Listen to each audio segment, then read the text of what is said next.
Welcome. This is Barry Jones from Angelic Wisdom, and we're here for our weekly angel reading for May 27th through June 2nd, 2024. So I'd like to begin by thanking everyone who's returning to this weekly series and to also welcome anyone who might be new to our Angelic Wisdom community. If you haven't done so already, make sure that you're subscribed, select the all notification bell, like, dislike, and of course, leave your comments. If you'd like to get an angel reading with me, you can go to my current website, theangelschool.com/services. If you'd like to support my channel with a donation, you can go to my PayPal me link for Angelic Wisdom. You will find all of this in the description area beneath this video.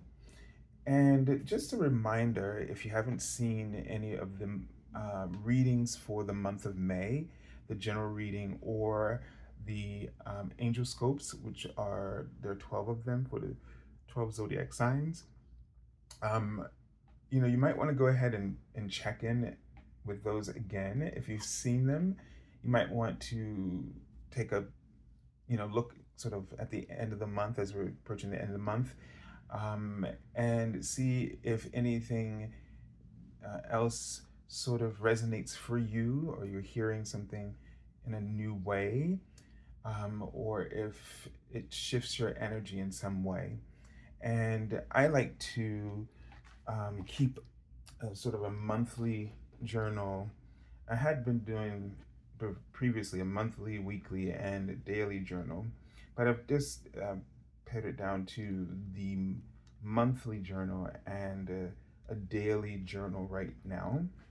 And I looked back at the reading for Pisces, and just to connect with what my own personal reading and that reading, just to see if anything clicked for me, or if there's some kind of understanding that I didn't get going through the month, but now it makes sense at the end of the month.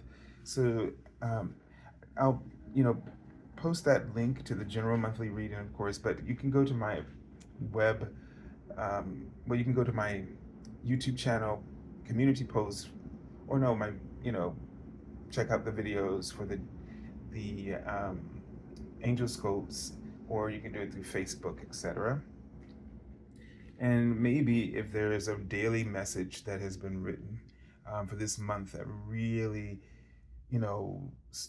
sang to your soul, you might want to look at that as well and just sort of put it together for yourself in reflection, and maybe in a journal, to sort of help you solidify those messages for yourself, and then maybe think about setting a goal or an intention or something you want to work on and carry over into the next month.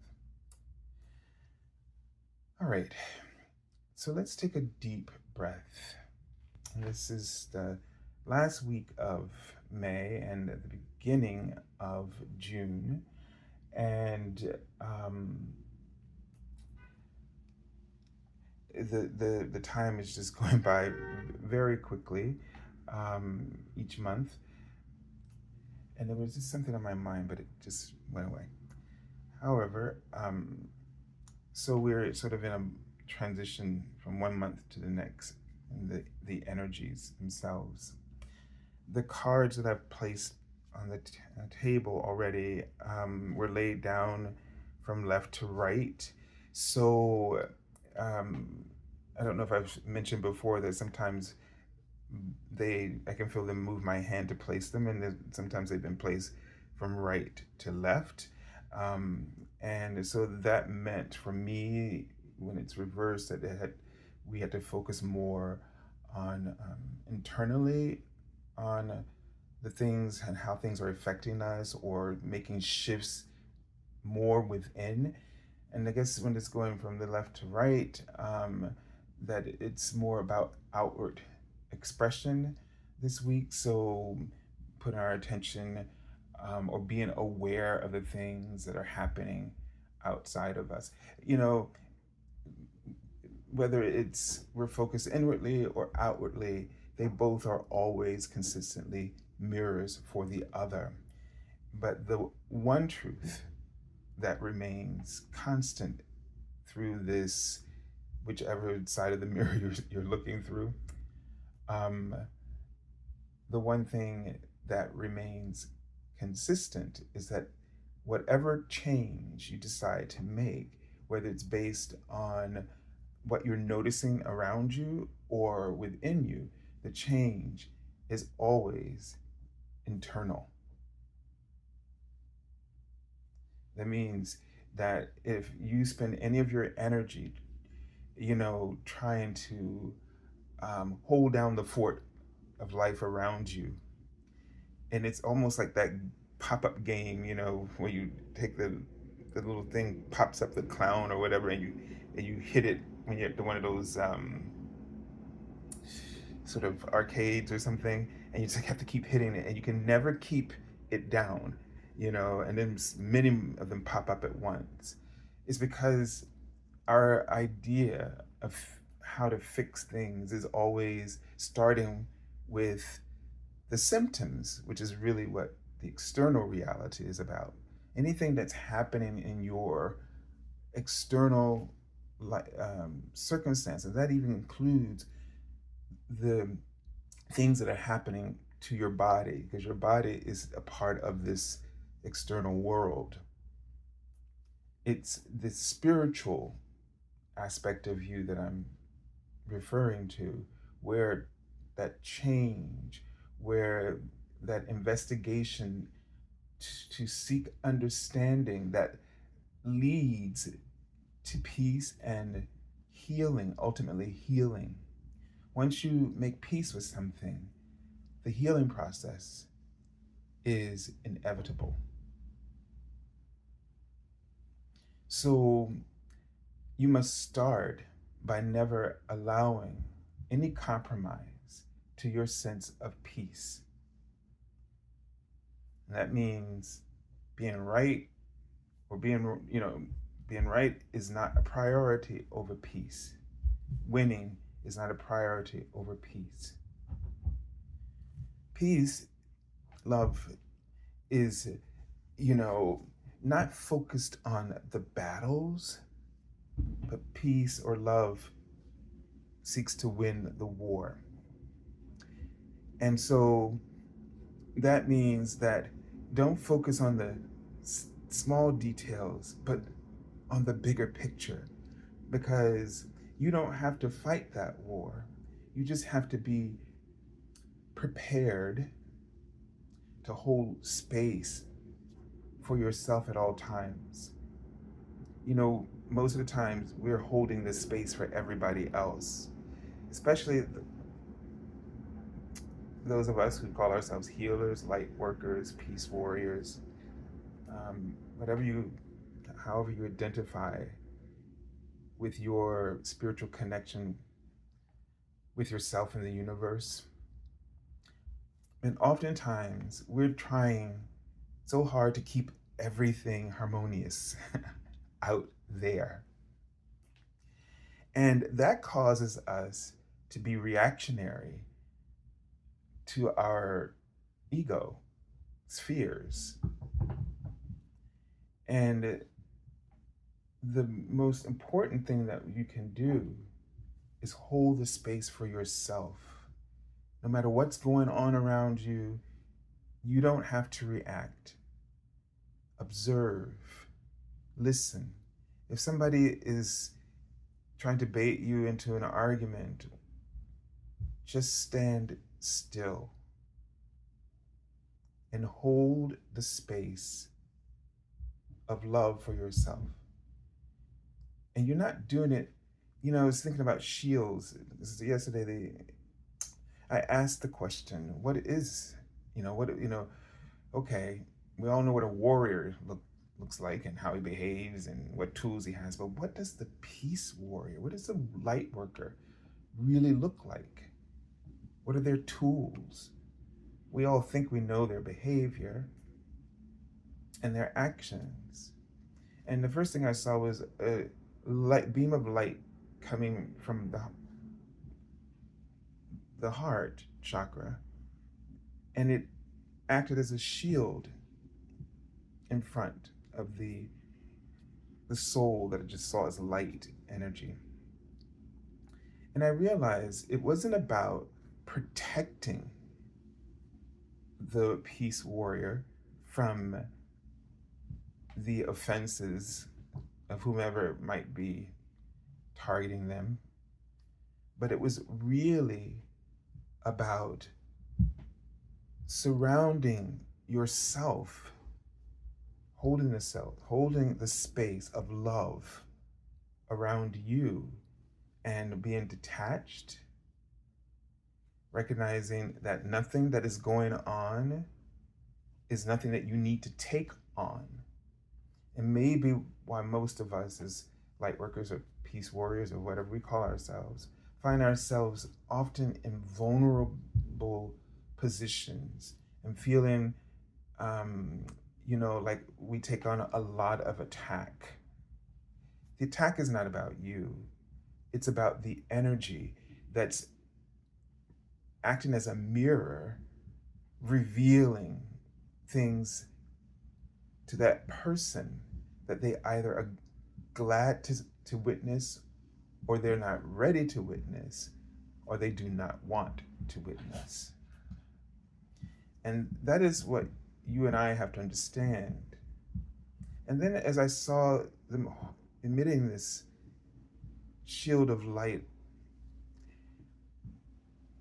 they just listened and observed and smiled, no matter what it was. Because what we want to do is this is what I came to understand, is about setting boundaries for ourselves. We don't have to help everybody. We don't have to smooth everything over for everyone. We don't need to get into arguments, because and you shouldn't do anything immediately. You can stand there and listen, and then eventually excuse yourself, or a simple no thank you to whatever is being offered, to then be discerning about whether or not, the most important thing is whether or not, if you pick up the rope of that circumstance, then that means you are being drawn into the drama, and then this will become your karma. So if you need to be right, think about that first, because every situation that comes at you, if you pick up that rope, you're giving permission to take on the karma of that situation or the people that are involved in that situation. So how much do you prize your peace now? And because we know that everything is still a reflection of us, this is because we're not setting this kind of clear boundaries for ourselves, where we listen, observe, and see and pay attention to see if this is where we want to go. If this is the kind of situation of persons that we want to involve us, that instead of trying to get in it with them, you want to see how they handle it. Doesn't matter if it may sound hurtful, but this is where, Oprah said, when people show you who they are, believe them. When you get into it, you don't get a chance to really see them, because now you're activating your own stuff in this. right? And so the thing is that if we practice this, we will find ourselves feeling less vulnerable, less not respected, because only you and I can engage these kinds of lessons and the karma. But we have free will to choose to just not get involved or become attached to anything that is being done, but to take the information of your observation and use it wisely. You want to be aware of what kind of energy and how the person uses their energy, because it's if you get involved, this is how your energy is going to become. And every time you do it, you're absorbing all of this, and this is nothing to be afraid of, because this is about a discipline. Once you stop when you stop holding the space for yourself, which is what I'm trying to describe, when you learn to hold the space for yourself, you'll have less of these situations. But when you keep engaging in these kind of things, then you're not holding the space of love for yourself.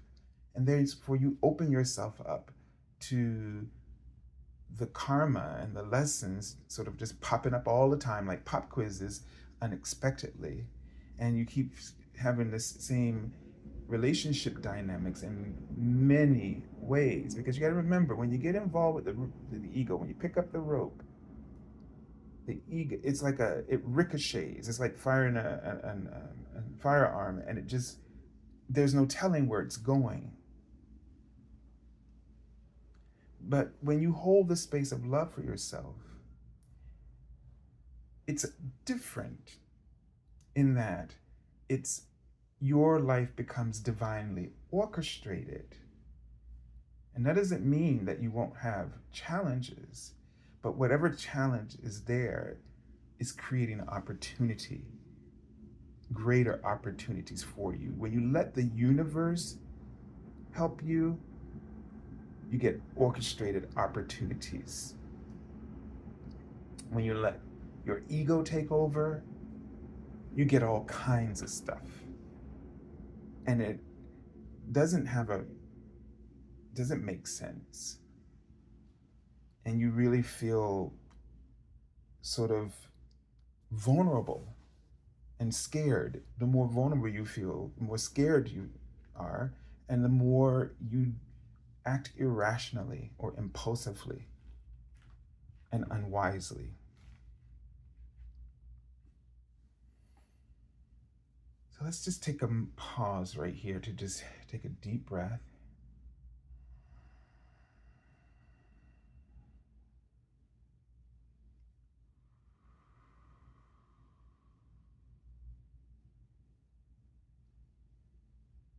And just to release, because our egos are, when I see teeth, it's my symbol for criticism or judgment. And so there's probably a lot of stuff just going on in your mind right now, and you're trying to figure some stuff out. And oh my God, what is he saying? Or, well, that's interesting. Oh, what, let's see, when I did this, or can I use this to all of that.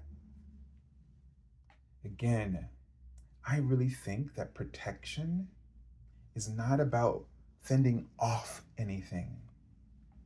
It's about holding the space for yourself. And what I'm telling you, because I just discovered it, because it's something I just went through, hopefully, that has been repeating throughout my life, especially when you try to be nice, or you are nice because you just don't know how to use power. And I think, many of us as light workers, we're confused by power, the way we see it used in our three-dimensional society. We don't get that.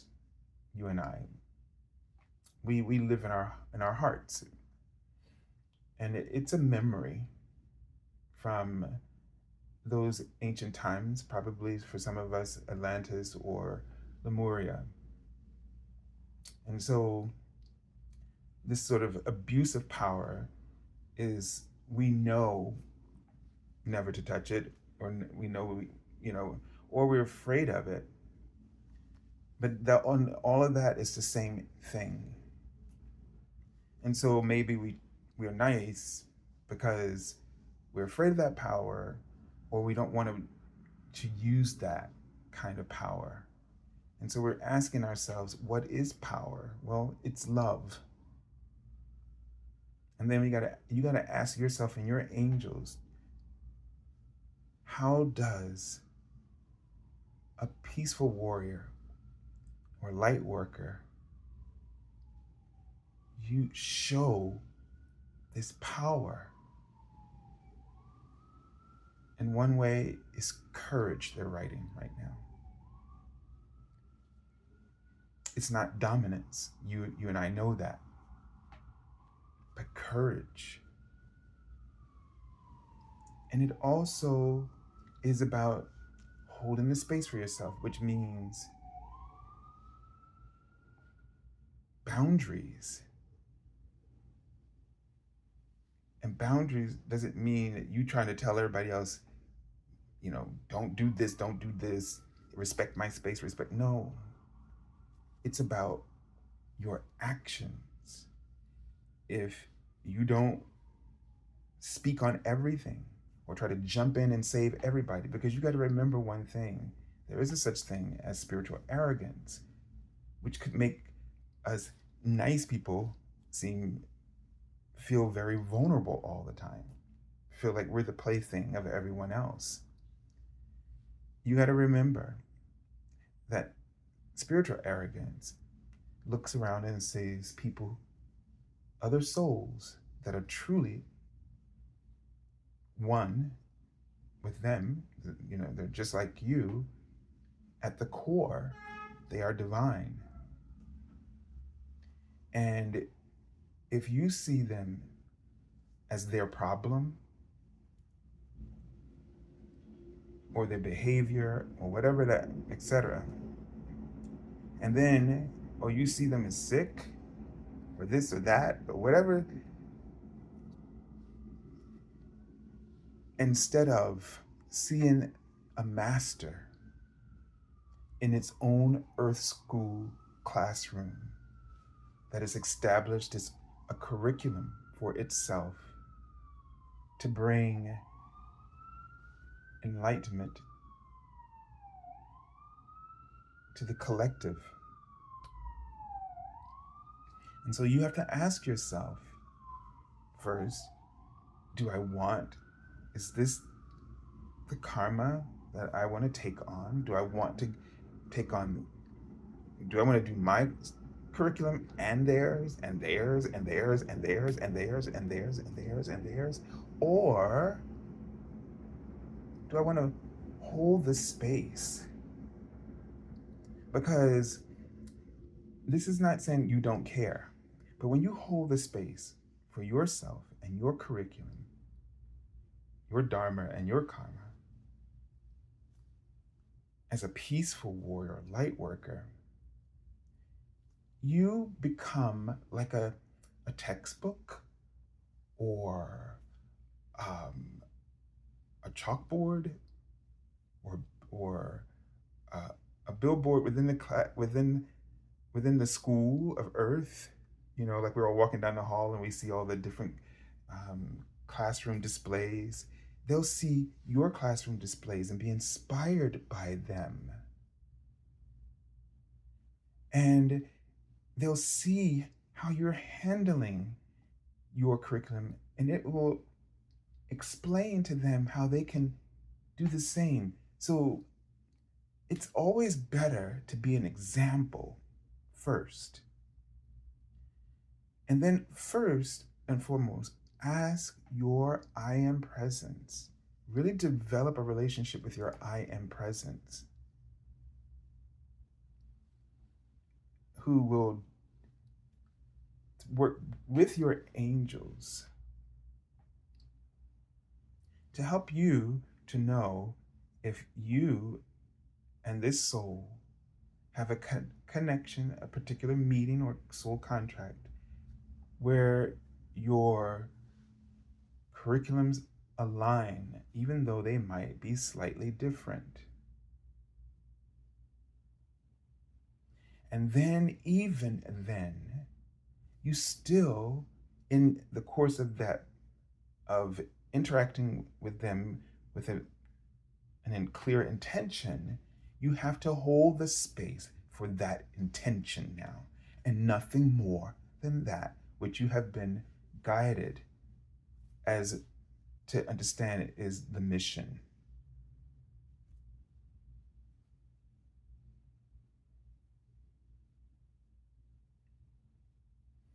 Let's take another deep breath.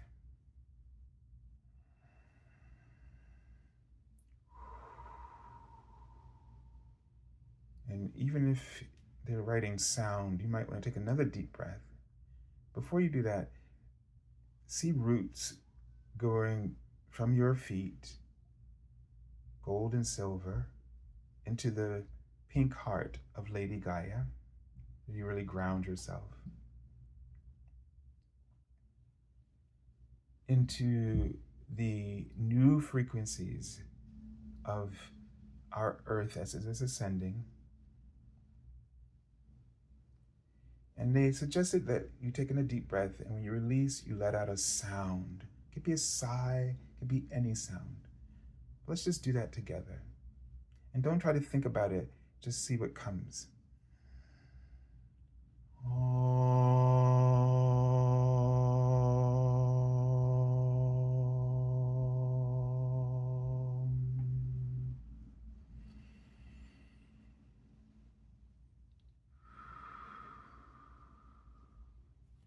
And just let your body relax.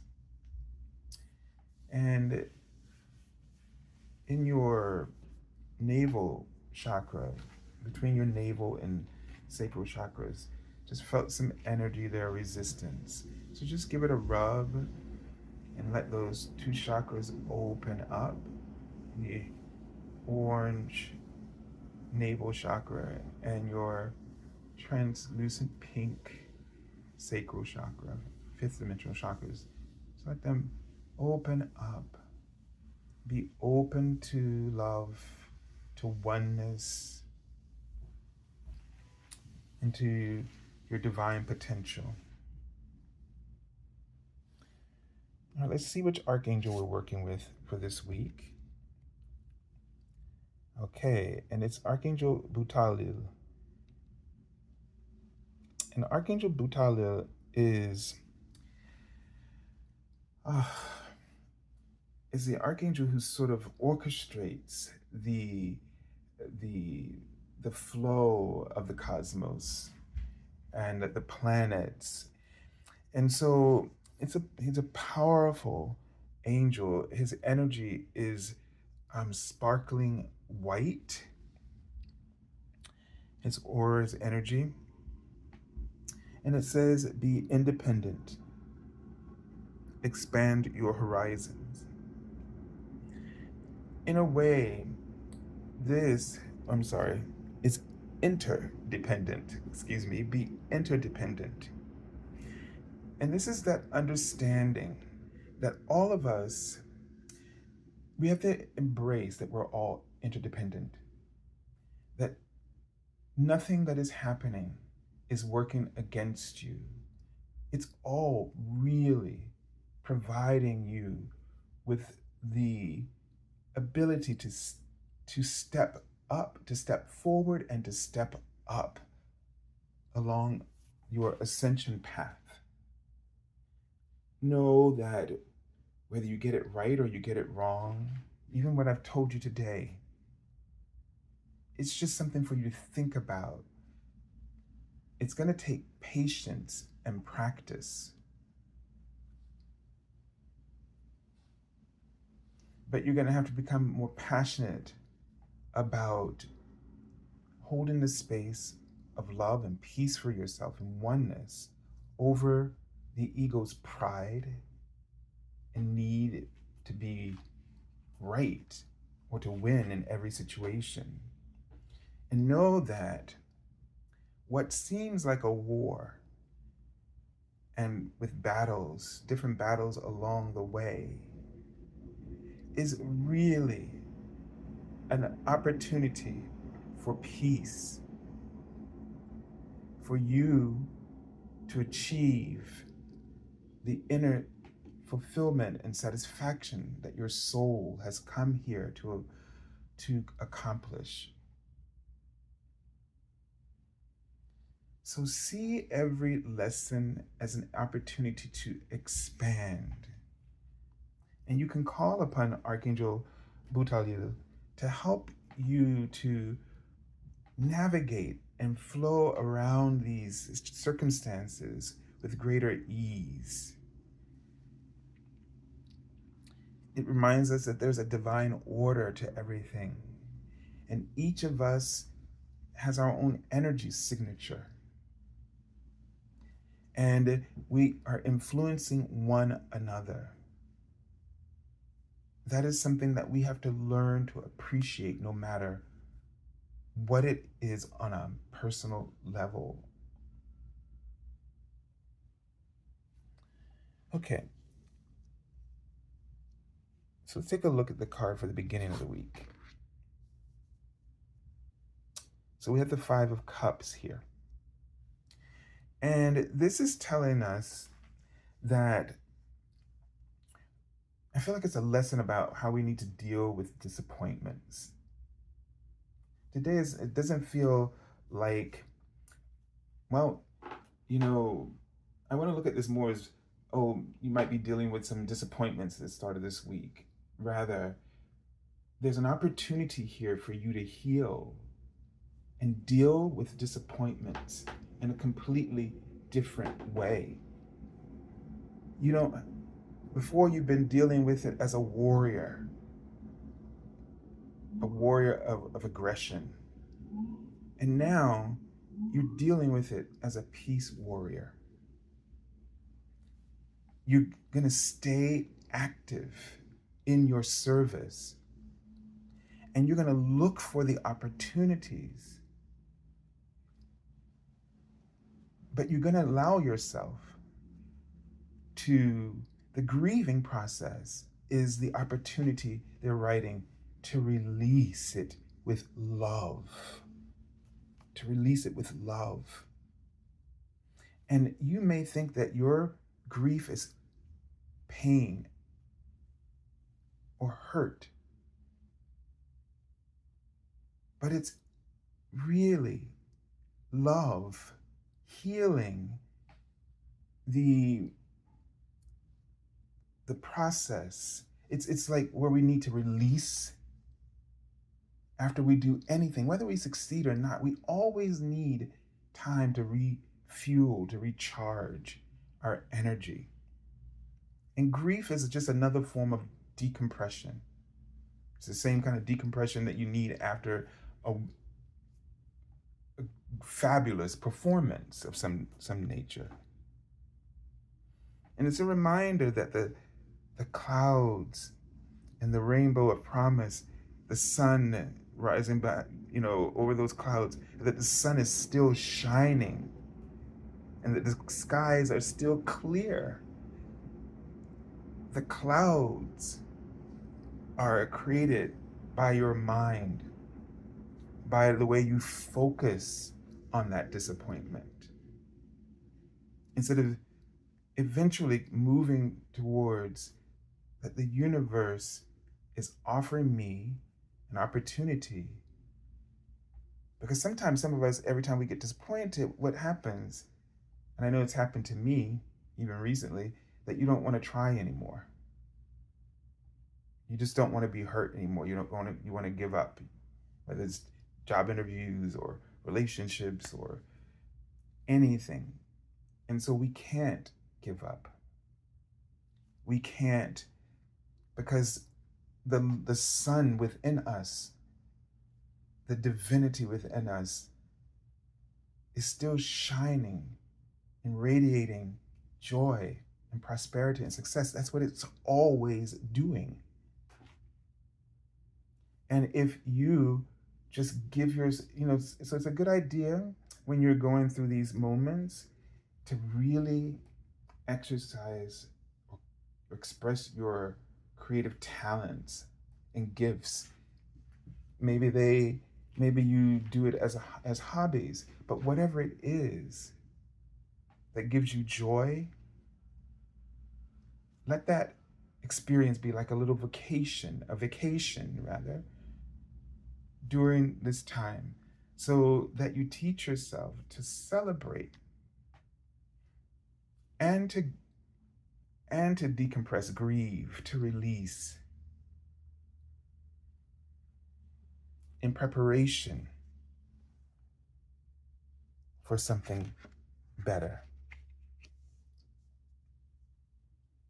Because it's never the end, it's just always something better. All right, here we have the Seven of Pentacles. And this is, I love how she's looking directly at this card. And it's just really, the heart chakra here, this card is about patience. It's also maybe you're not getting exactly what you want, but you're already standing in the midst of a cornucopia of wonderful blessings in your life. And to really just open your heart to what you have now. Because often disappointment is about what we've potentially lost for the future. And it takes us out of the present moment and awareness of all the good things we have. And we always, no matter how hard our grief is, we want to count our blessings even harder during those times so that we reaffirm there as a witness, I say. We reaffirm as a witness the sustainability of the universe's unyielding desire to support you, to love you, and to hold you safe and protected. And with this Pentacle card, which is, reflecting on the home, work, or finances, or, success in your in projects and things that you're working on, that's really important to hear. That if you have any concerns related to these areas, and you might be experiencing a little bit of disappointment right now for whatever reason, but to be patient.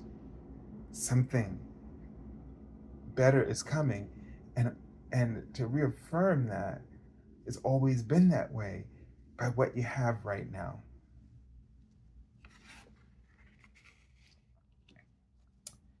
And the Two of Pentacles gives us this sense that, everything in general, things are fluctuating. Maybe things aren't quite settled yet, but it does mean that there's activity. Things are moving. The waves here shows that there's a movement. If you were riding on those waves, you would be getting somewhere very quickly. The water's not just stagnant, which means you would not move anywhere on your own. This also sort of gives you a sense of as above, as below.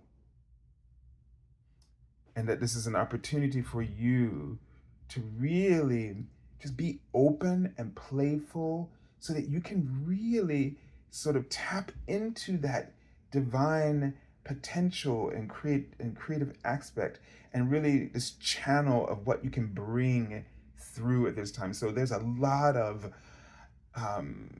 sort of dynamics of information that's interplaying in revealing options to you. And so be flexible about expressing or how something can be expressed or produced.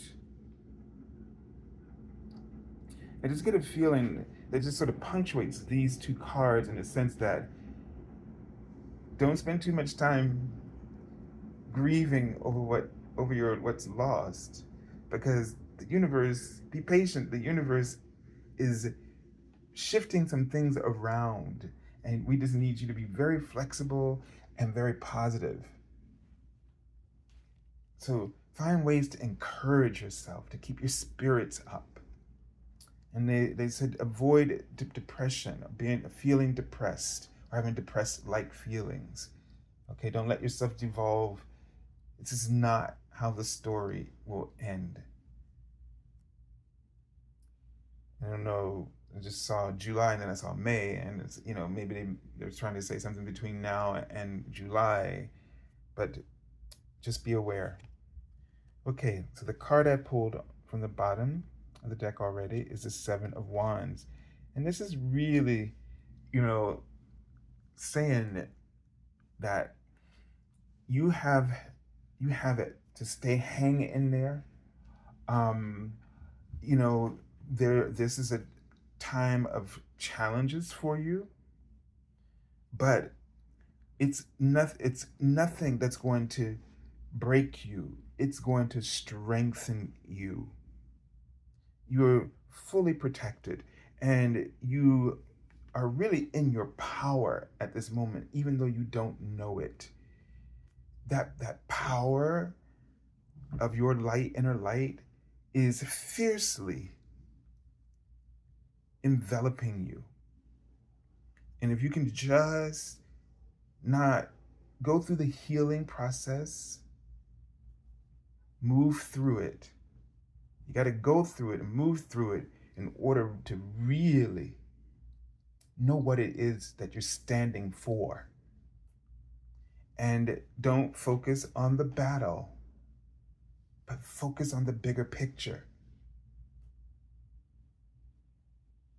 All right, so I send you lots of love and angel blessings, and have a beautiful, beautiful week.